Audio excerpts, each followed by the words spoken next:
Hi, I'm Dave Brask, and I'm on the elder team for Emmanuel. When I got asked about being an elder, what went through my head was probably numbness to begin with. I was out in the lobby, and one of the elders came up and had asked me if I'd be interested in being an elder. We were talking for a little bit before that, and it was one of those moments that, do a double take. You talking to me? Start looking around a little bit to see if someone walked up behind me or something like that. Katie and I at the time we knew we wanted to get into more things and do some more serving, but being on an elder board was nowhere on the radar screen. So it was a surprise, big surprise.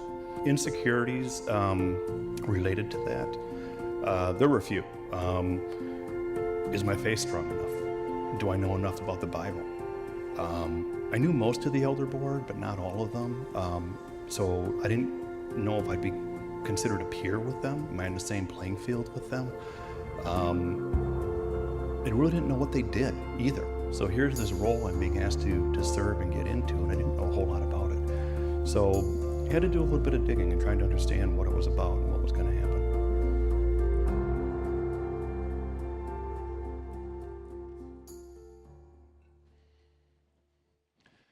Dave's story reminds me of a study that I heard about from a book called Orbiting the Giant Hairball. I don't know where they come up with titles like that, but it had my curiosity piqued. It's written by a guy named Gordon MacKenzie, whose title used to be Creative Paradox for Hallmark Cards. How would you like that to be your title? You would feel very important. I bet he had a fancy office to go with that title. But he wrote this book based on a study that he did where he went around to different elementary schools and he asked a very simple question in every classroom. How many of you are artists? That was it. A simple question. Raise your hand if you are an artist. Now, when he went into a first grade classroom, how many would you guess raised their hands? All of them, 100% of the kids in that first grade class said, yes, I am an artist. Here's what's interesting, though. He would move on to the second grade class, and only 50% of the kids in that room would raise their hands. Just 365 days later, and half of the kids in the room no longer believe that they're uniquely creative or that anybody really cares about what they're creating. Then he'd go on to the third grade class, and there only 1/3 of the classroom would raise their hands saying, I'm an artist. And by the time he got to sixth grade classes, only a few hands would hesitantly go up in the air as if they weren't sure about, am I an artist or am I not? I find that study very troubling, not just because I have children who I love with all my heart, and I especially love their creativity, but I'm going, how many of us in this adult classroom would raise our hands that we're an artist? And I think that artistry points to this sense of us being unique, us having something to offer the world, us being able to make a difference. And MacKenzie would argue that what happens over time is that society trains what he called the natural-born foolishness out of kids. That there's something in us that is foolish, and not in a negative way, but in a great way. And what happens over time, the older we get, we begin to kind of train and push and squeeze and cut off those parts of what make children so wonderful to be around. Because we start to think that an artist looks a certain way. They do a certain thing and they think in a certain way. And there's a cookie cutter for artists. In fact, there's all kinds of social cookie cutters, aren't there? Things that we try and squeeze people into. It's not just artists. Lawyers look a certain way, right? Doctors do certain things and study in certain amounts of time.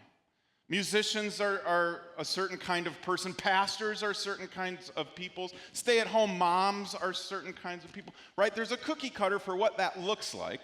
And we are always trying to do our best to squeeze ourselves in there because we think if we can jar ourselves into that, then we'll feel like we matter. We'll feel like we can make a difference. But reality is we're still struggling to feel any sense of significance in this world because the cookie cutters are all the same. So you might have discovered that you're a great engineer, but you look like every other engineer. And there's nothing fun about that. There's nothing that makes your heart beat fast about that and gets up in the morning. This is why a lot of us are just kind of surviving our day, because we've managed to squeeze into the cookie cutter, and that has made us just like everybody else. Now, if you remember last week, what we talked about is if everybody's the same, nothing can change, right? An object that's at rest will always remain at rest until something outside of it pushes it and gets it moving. So if we're all identical, then what is ever going to be different about tomorrow? Now, somebody in here will make this argument. Isn't that exactly what Christianity is? Isn't Christianity just a cookie cutter? Isn't it all about do this, don't do that? Go there, don't go there. Be like Jesus. It makes sense. It's a totally fair argument. I would agree with you 100%.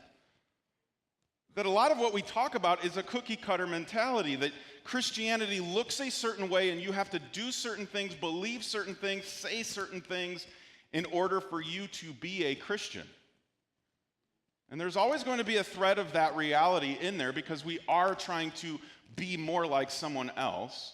But here's what's so amazing to me about Jesus.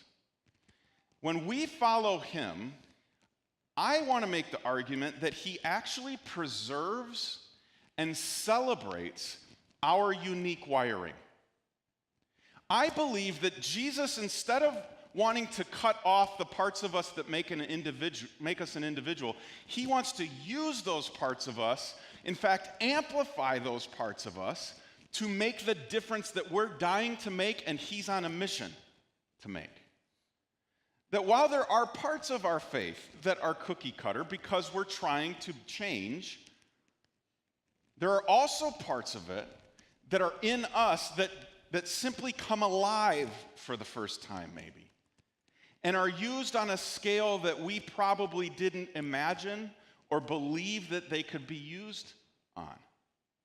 You see, what I believe is that God equips you to use you like he made you. I believe that God equips you to use you like he made you, according to the purpose he designed for you. Now, this is really important for a lot of us in the room to hear, because some of us don't feel like we add up to the Christian measuring stick. And we show up here every week and feel like a sore thumb, and we just hope that that sore thumb doesn't get noticed in the fifth row. We can come in and we can kind of enjoy the music and listen to the dude up there yak for a little bit, and then we can go home and do whatever it is that we're going to do at home. But we don't really want to get noticed because we don't feel like we look like a Christian. We don't feel like we talk like a Christian. We don't feel like we can argue like a Christian, and we don't fit into that mold, so we just kind of show up and move on. This is important for me to hear as a leader and as a pastor, because the reality is I am no Bill Hybels. I am not Andy Stanley. I'm not Joe Borman.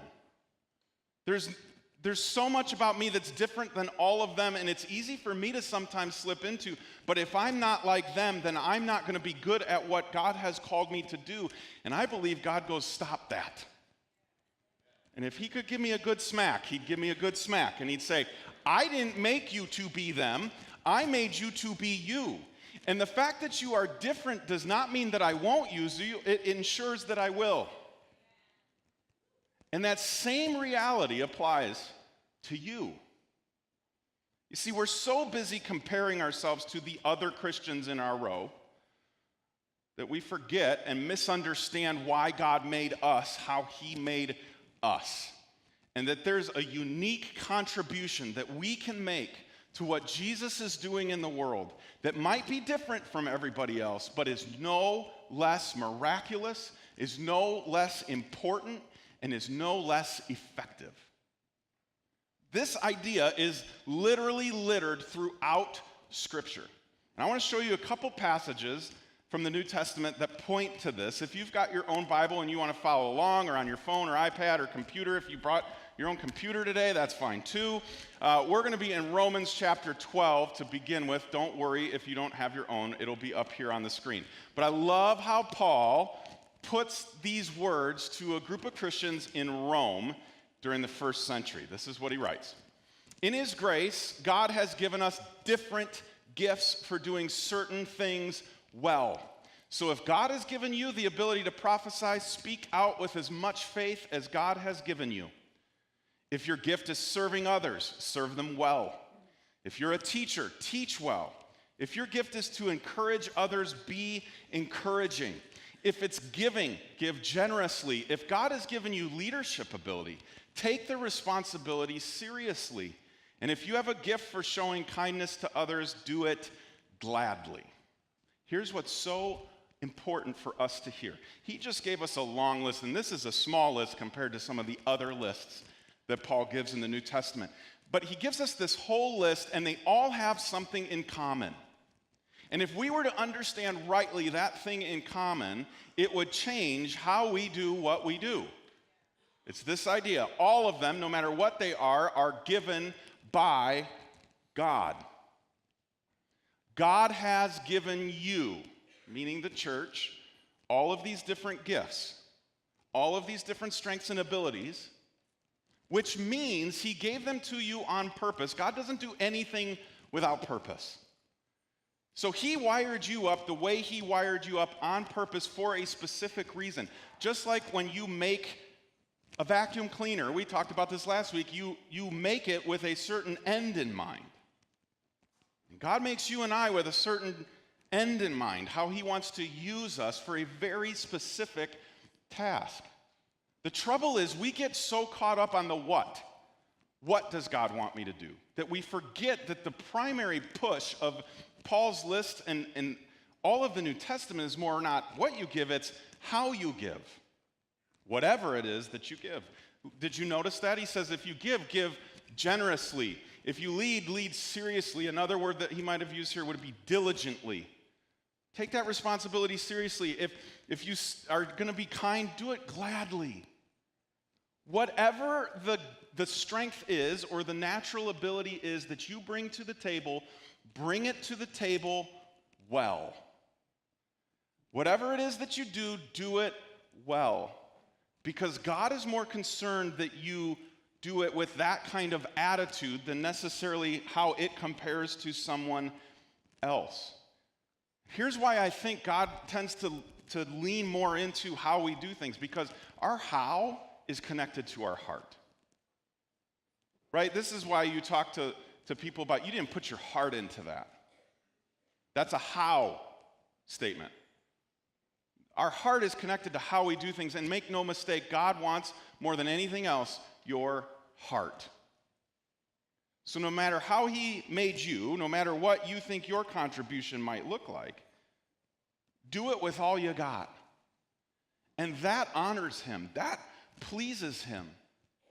Because then he gets to see his creation in all its unique wonder used how he made it to be used. And he infuses your natural ability with a spiritual reality that changes everything. You see, God uses you. He equips you to use you like he made you. And it's okay that you are different and you have a different skill set and a different passion and a different thing that you bring to the table than everybody else, because God made you that way. And we can't miss the reality that, yes, we're called to be like Jesus, but we're also called to serve him with the unique gifts that we have been given as people. And what's so cool, I love, the Bible always agrees with itself, but it's really cool when it's not just two different books written by Paul, but when Paul and Peter agree, you know it's really good. Because those guys couldn't have been wired more differently, and they essentially say the same thing about this idea. Listen to 1 Peter. He writes, each of you should use whatever gift you have received to serve others as faithful stewards of God's grace in its various forms. Whatever gift you have received. Now here's what's interesting about what he says. Not only do they all have in common that it's given by God, but Peter adds, what they also have in common is what they are used for. Your unique wiring, your gift set, is not about you. I know that that may be disappointing to hear, but God didn't make you the way He made you for you. He made you the way He made you for them, for other people, because Peter says use it to serve others. This is the beauty of the Christian community, is that we may not have all the gifts in and of ourselves, but we have all the gifts in us. And when we're serving each other, all of our deficiencies are met by someone else, and it all works together. So serve other people with however it is that you are wired. And here's what's so amazing about that. And I honestly have never thought about it in the way that we're about to put this, because I read the Bible fast a lot. But sometimes there's a few words that if you just paused on them for long enough, it's like your brain turns to mush when you start to think about it. Peter says that when you serve others with however it is that God wired you, you are God's grace in someone else's life. Do you know what that means? The people in your context that say things like, I've never experienced God's grace, that means it's not God's fault. It means it's ours. Because when we use our strengths to serve other people, they experience God's grace. You experience God's grace in your own life. Again, sometimes we think Christianity is all about sitting and receiving. But there's something in the action of Christianity that helps us to experience the depth that we're starving for in our faith. But think about that. When you serve someone else according to how God wired you, they then have a chance to experience the grace of God in their lives. We are not kidding when we say things like, we are the hands and feet of Jesus. This is a huge responsibility. This is a lot of weight. This definitely means that we cannot stay here. We cannot sit in these seats and call that our Christian faith. Because there are people in our lives that are starved to experience the grace of God. Now, here's what's so cool about the way that each of us are so unique from one another. The goal of Christianity is not uniformity, then. It's unity. God is after us being unified. That's very different than us all being uniform. The idea is not that you and I would be exactly the same and we would do exactly the same things. The idea is that, like the Avengers, we all have our special gifts and we come together and we are way more effective together with all the diversity of our gifts than we are fighting solo. We're not going to defeat evil in our world. We are not going to change anything about our culture unless we come together, because I don't have all the tools needed to do it. I got to borrow some from your garage. Please bring them to the table. Which is so important to realize, by the way. When you don't serve others the way God wired you, there's something missing in the equation. And the whole is deficient. That's so important for us to remember. It's not about being the same. It's about us bringing our individuality to the equation, and together we change things. Paul points at this in just kind of a humorous way in 1 Corinthians 12. When he talks about a literal body, he says, if the whole body were an eye, how would you hear? Or if your whole body were an ear, how would you smell anything? But our bodies have many parts, and God has put each part just where He wants it. How strange a body would be if it had only one part. It wouldn't be a body, I think is what Paul's saying. It would be a part. And a lot of us are frustrated with just being a part. So why don't we come together the way God designed us to, and instead of looking at our individual wiring or our strengths or our skill set as not measuring up to some standard, we looked at them as a part of something much grander. What if we understood it not as Here's reality. We're misunderstanding the way God created us if we think we're all supposed to be the same. We're misunderstanding how God made us if we look at whatever it is that we're good at and passionate about as a ceiling. We're getting it wrong if we think like third graders. I want to do a little exercise with you that my wife does with corporate CEOs all over the country. So if you think you're above this, hey, the CEOs of big companies have done this. So this is what I want you to do. I want you to go back to third grade in your mind for a minute. I know you worked very hard to get as far away from third grade as you could. I'm only going to keep you there for a minute. This is what I actually want you to do. Close your eyes and imagine third grade. Can you remember it? Can you see your teacher? I had the coolest third grade teacher. Her name was Mrs. Rapp. Literally, Rapp. How cool. That's awesome. You remember your teacher? Do you remember your classroom? Can you see it? Do you remember the smell? All classrooms seem to smell the same. Now, if you would be so bold and vulnerable, out loud, I'd love for you to say the one thing that you thought about most in third grade.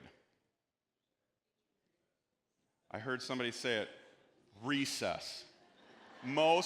That's all we ever thought about in third grade, right? Okay, open your eyes.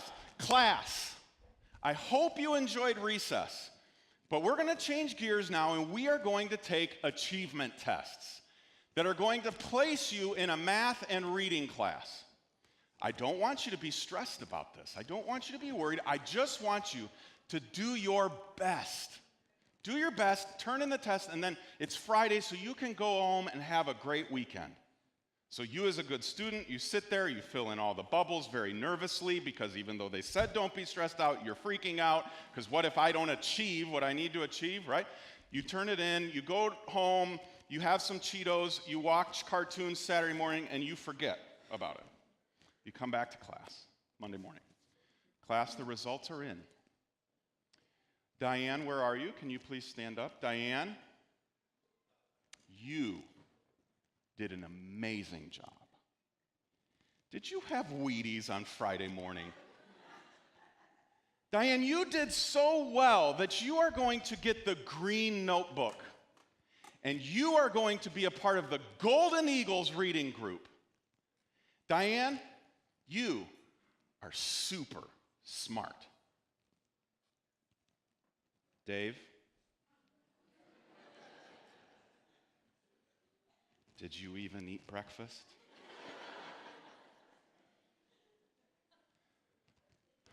Dave, you're getting the red notebook. And you're going to be a part of the Mosquitoes reading group. Dave, I hate to say this, but you're kind of dumb. Everyone else, you get the yellow notebook, and you're going to be a part of the Canary. You did okay. You're kind of smart. Now, in the education world, this is what we call sorting and selecting. And we think it helps everybody get into a compartment that they can excel in. But if you fall into Dave's category, you don't feel so good about that. And what's amazing is that once we get sorted out, we start to believe we're stuck there. And these labels, kind of dumb, sort of smart, super smart, become lids that we cannot get past in our life. No matter how hard we try, they are the ceiling for us. And we never think we're going to excel beyond that. We've been labeled, and we stay there. And this happens as adults. You got some label, you got categorized, and we always, as humans, think in terms of hierarchy. And I want to blow that out of the water for you today, because somebody told you that the pastor was a super Christian. There couldn't be anything further from the truth. Somebody told you that if you don't serve and teach a Bible study, that you don't add up to whoever in the group. And these become a lid. But I want to tell you something incredible about God. He doesn't see us here. He sees us like this. And instead of our labels becoming a limiter, they are a launcher. That he takes how we're wired and he finds our unique strengths that are not the same as everybody else's strengths. And he says, that's not going to keep you back. I'm going to ensure that I will use you in a way that you didn't even know could be done. Because I don't do anything without purpose, and I don't do anything without it being important, which means you are important, which means you have a purpose. It's not the same as everybody else's. But that does not change its value. You see, God equips you to use you like he made you. He's going to use you like he made you. The question you and I have to wrestle with is, will you contribute? Will you let him use you with whatever it is that he gave you? Because here's what's so cool. Your strength could be more. Because when you take your natural gifting and you couple it with the Holy Spirit, something incredible happens. Something special happens. Things change in you and around you. Paul says this in 1 Corinthians, and I think this is so important for us to know. Remember, dear brothers and sisters, that few of you were wise in the world's eyes, or powerful, or wealthy when God called you. Instead, God chose things the world considers foolish in order to shame those who think they are wise. And he chose things that are powerless to shame those who are powerful. God chose things despised by the world, things counted as nothing at all, and used them to bring to nothing what the world considers important. I've said this before. I don't know who said it originally, but I love it. God does not call the qualified. He qualifies the called. And so maybe, just maybe, we should stop trying to train the natural-born foolishness out of our children. Maybe we should stop trying to train the natural-born foolishness out of ourselves, because if I read that right, God uses what the world considers to be foolish to serve him in incredible ways. And it's not all going to look the same. This is not a cookie-cutter approach. This is whatever you're good at, do it well, and watch what God does with that. Martin Luther, the father of Protestant, I don't even know how to say that word this morning, the 99 Thesis, right? Big time guy in Christianity. I love this quote. So good. The Christian shoemaker does his duty not by putting little crosses on the shoes, but by making good shoes, because God is interested in good craftsmanship. Whatever it is that you do for his glory. You do it good, so then other people will go, God must be good. Because if his people do things at that level, this is why I always say that your boss's best employees should be the Christians in the business. Because we just do things well. We do all things for his glory. To make him look good, that's what it means to glorify him. And again, the question is, will you contribute? If you're the shoemaker, just do the shoes well.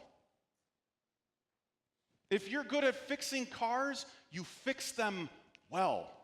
If you're good at pouring coffee, pour coffee. If you're good at helping people find seats, help them find seats. If you're good at teaching kids, teach them. If you're good at raising kids, raise them, and don't worry about what the other women in the world do.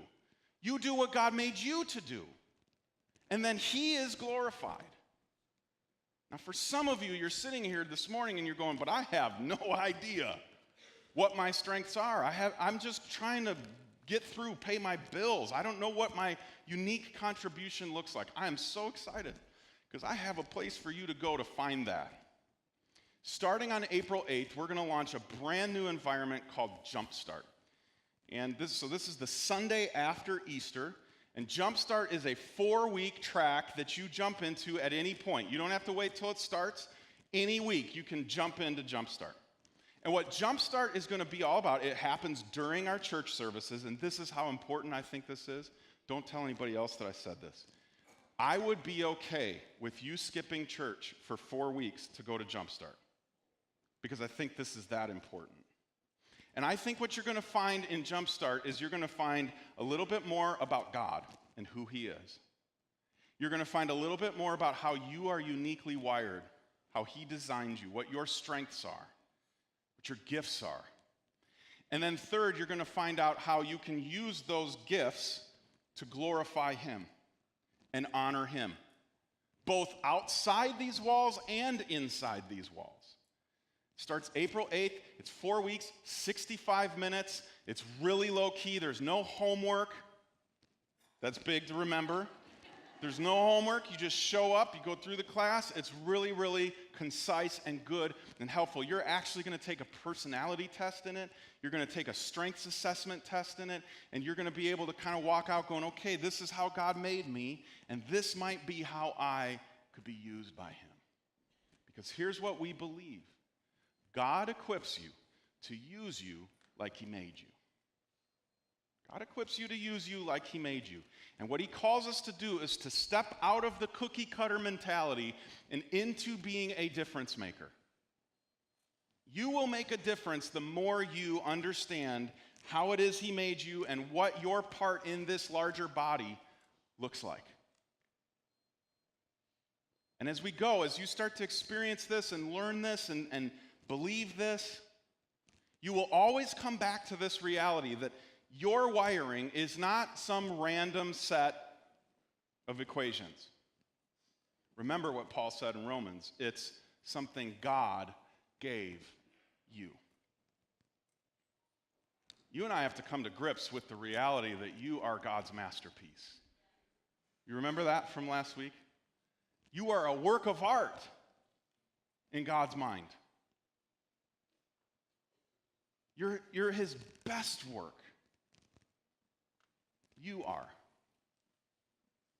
And when we understand that and celebrate and hold on to our unique gifting, we come to understand that when you hold the door open for someone and welcome them to church, it is no less miraculous, no less spiritual, no less important than the dude that stands up here on a Sunday morning.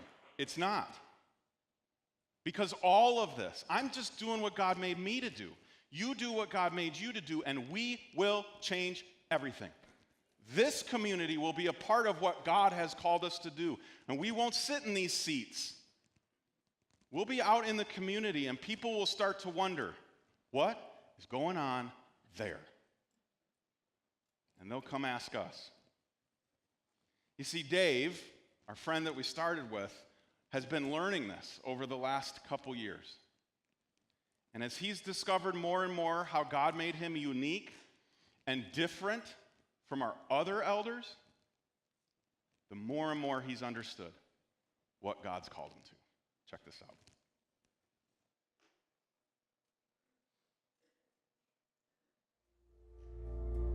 I think growth started not after serving. I think it started before serving in the elder board. I think when I got into VP3 and spent time going through VP3, that really set the stage.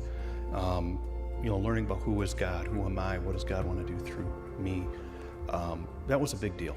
And so spending time in VP3, learning about spiritual gifts, learning about strength finders, and how to apply that to what God may have in store. I think that was the beginning of the growth period. And then leading a couple of VP3 classes after that was a big part of that. While in the first year of being an elder, learning who the group was, learning a bit about what the elders do, it's not a room full of guys floating on a cloud, is everyone's just a regular guy. It's not, we all got jobs, we all got families we're taking care of, but we have the same desires. We want to serve God. We want the best for Emmanuel, for the people of Emmanuel, and working together to figure that out. So just realizing that we're all on the same footing was a big deal. The spiritual gifts I see God using in me in my elder role, I think relate to discernment, being able to listen to what's going on, understand what the underlying themes are, to help provide input and feedback along that. Leadership skills and administration type things that I've learned both through my career as well as from the spiritual gift side, I think have been an asset in helping to be on the team.